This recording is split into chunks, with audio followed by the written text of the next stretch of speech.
మీరు బిజినెస్లో ఆల్రెడీ ఒక లెవెల్కి రీచ్ అయ్యారు.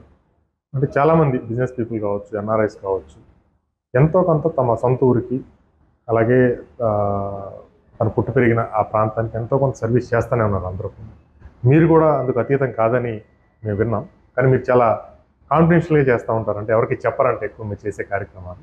సో ఈ ప్రోగ్రాం ద్వారా అట్లీస్ట్ మాకైనా సరే మీరు మీ చారిటీస్ గురించి చెప్తే అది ఇంకొంతమంది ఇన్స్పిరేషన్ అవుతుంది. అదేదో మీ గురించి చెప్పాలని కాదు, మీరు చేసే కార్యక్రమాలు మరికొంతమంది ఇన్స్పైర్ చేస్తాయి. సో ఏంటి మీ ఊరికి మీరు చేసే సర్వీస్ ఏంటి అసలు? యాక్చువల్గా సర్వీస్ చేయటం అనేది ఇంపార్టెంటో అది మనం బయటికి పబ్లిసిటీ చేయాలా లేదా అనేది ఇప్పుడు రెండు విధాలు వస్తుంది. పబ్లిసిటీ చేస్తేనేమో మనం గొప్పలు చెప్పుకున్నట్టు వస్తుంది, చేయకపోతేనేమో మరి ఇంకొకరికి ఇన్స్పిరేషన్ అవ్వాలి. సో రెండిట్లో ఏదని చూసుకుంటే నేను సెకండ్ది చూస్ చేసుకుంటాను. అంటే దానివల్ల మంచి జరుగుతుంది కానీ చెడైతే జరగదు. మన క్లోజ్ సర్కిల్లో, అంటే పబ్లిక్ మొత్తానికి తెలియాలని కాదు, కానీ మనం మన క్లోజ్ సర్కిల్లో కొంత మనం ఇలా చేస్తామని చెప్పగలిగితే వాళ్ళు కూడా వాళ్ళ పరిధిలో సోషల్ సర్వీస్ అనేది ప్రతి ఒక్కరు తప్పకుండా ఒక స్టేజ్కి వచ్చిన తర్వాత వాళ్ళ గ్రో అయ్యే స్టేజ్లో ప్రతి ఒక్కళ్ళు వాళ్ళకి చేతనైనంత హెల్ప్ చేయాలి. మనం ఒక స్టేజ్కి వచ్చిన తర్వాత ప్రతి ఒక్కళ్ళు social responsibility is very important. రియల్గా నీడీ ఉన్న వాళ్ళకి మనం హెల్ప్ చేయటం, ఎంకరేజ్ చేయటం, అది చేయకపోతే మానవత్వం అనిపించదు. మనం చేయాలి కంపల్సరీగా. అది ఎస్పెషల్లీ మెంటల్ రిటార్ట్. మీ ఫోకస్ ఎక్కువ దేని మీద? నేను ఎక్కువ education and physically handicap, mentally హ్యాండిక్యాప్కి నేను ఎక్కువ నా ప్రయారిటీ అండి. మీ ఊరు చుట్టుపక్కల మా స్కూల్కి నేను హెల్ప్ చేస్తున్నాను. స్పోర్ట్స్కి కూడా కావాల్సిన వాళ్ళకి ఏదన్నా కావాలంటే నాకు కాల్ చేస్తారు. మా ఊర్లో వాళ్ళకి నేను హెల్ప్ చేస్తుంటాను. అలాగే టీచింగ్ కూడా వాళ్ళకి షార్టేజ్ ఉందంటే నేను మనీ ఇచ్చి వాళ్ళకి ప్రైవేట్ టీచర్స్ పెట్టి కొంత చేశానండి నేను. అది ఎలా ఉంది సార్ రెస్పాన్స్? ఎలా ఉంటుంది? రెస్పాన్స్ వాళ్ళు పాపం నా టైం ఇవ్వమని అడుగుతారు. ఓన్లీ ఏదంటే మీకు టైం కావాలా లేదా పని కావాలా అని నేను వాళ్ళకి చేస్తుంటాను. పాపం ఎప్పుడు వాళ్ళు నన్ను రమ్మంటారు, ఎవ్రీ ఆగస్ట్ 15కి రమ్మంటారు. ఇట్లా ఆ టైంలో ఎక్కడో ఉంటాను, వెళ్ళలేకపోతాను. సో బట్ వెళ్ళినప్పుడు మాత్రం ఓన్లీ వన్ థింగ్, నేను స్టూడెంట్స్ అందరికి కూడా ఇంటరాక్ట్ అవుతాను. వాళ్ళకి మెసేజ్ ఒకటే, రేపు మీరు మీ ఫ్యూచర్లో మీరు గ్రో అవ్వాలంటే ఎలా ఉండాలి ఏంటి, కొంచెం నాకు చేతనైనంత, నాకు తెలిసినంత, నా ఎక్స్పీరియన్స్ ఉన్నంత వాళ్ళకి చెప్తా ఉంటాను అన్నమాట.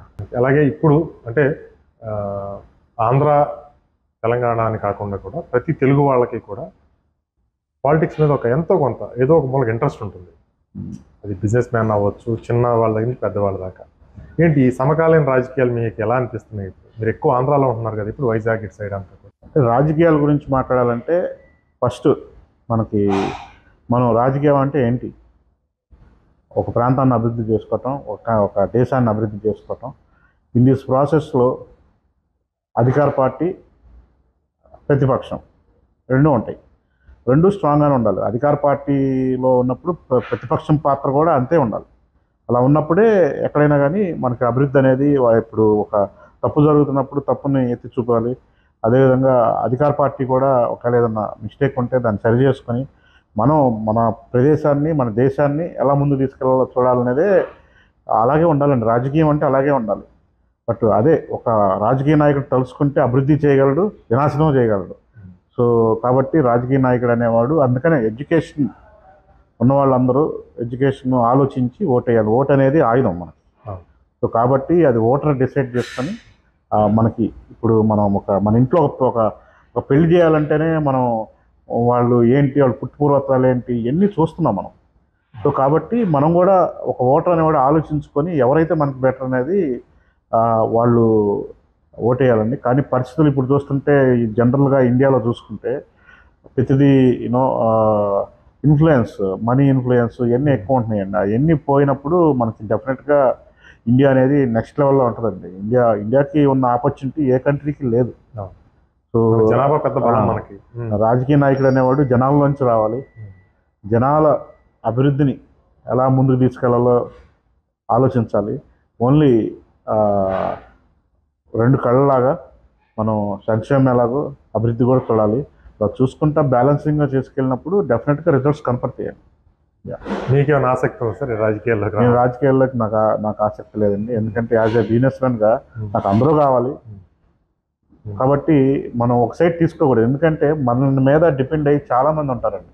మనం ఒక తప్పు డెసిషన్ తీసుకుంటే మన దగ్గర పనిచేస్తున్నారు కానీ, వాళ్ళు సంస్థలో పనిచేస్తున్నారు కానీ వాళ్ళందరూ దానికి ఎఫెక్ట్ అవుతారు. సో కాబట్టి యాజ్ ఎ బిజినెస్ మ్యాన్గా we should not take any one side decision. Should be neutral. మీ పర్సనల్ ఒపీనియన్ ఏదైనా ఉండొచ్చు కానీ బట్ న్యూట్రల్గా ఉండాలి మనం. మీ బిర్యానీస్ కాన్సెప్ట్ అంతా కూడా మీ లోగోలో ఉందని చెప్తారు. ఏంటి సార్ ఆ లోగో వెనకాల స్టోరీ ఏంటి అసలు? మీకు ఫ్లవర్ చూస్తే స్పైసెస్ కలర్స్ అండి. బేసిక్గా red, orange and dark brown major spices colours అండి. మీకు ఎల్లో కానీ turmeric powder, clove and star Anees colour, అలాగే పెప్పర్ కలర్ ఇవన్నీ అందులో ఉంటాయండి. అండ్ మీకు ఆ ఫ్లవర్ కూడా మీకు స్టార్ అనీస్ చూస్తే స్టార్ అనీస్ బిర్యానీ పువ్వు, పలావ్ పువ్వు అది లేకుండా ఏ బిర్యానీ తయారవదు, ఏ పులావ్ తయారవదు, ఎనీ మసాలా తయారవదు. సో ఇంకా మధ్యలో వైట్ ఉంది చూసారండి, అదేమో rice grains. Okay okay okay rice grains మధ్యలో రైస్ అండ్ బిర్యానీ ఫ్లవర్ అంటే కలర్స్ వచ్చేసరికి అన్ని రకాల మసాలా మన స్పైసెస్ కలర్స్ అండి.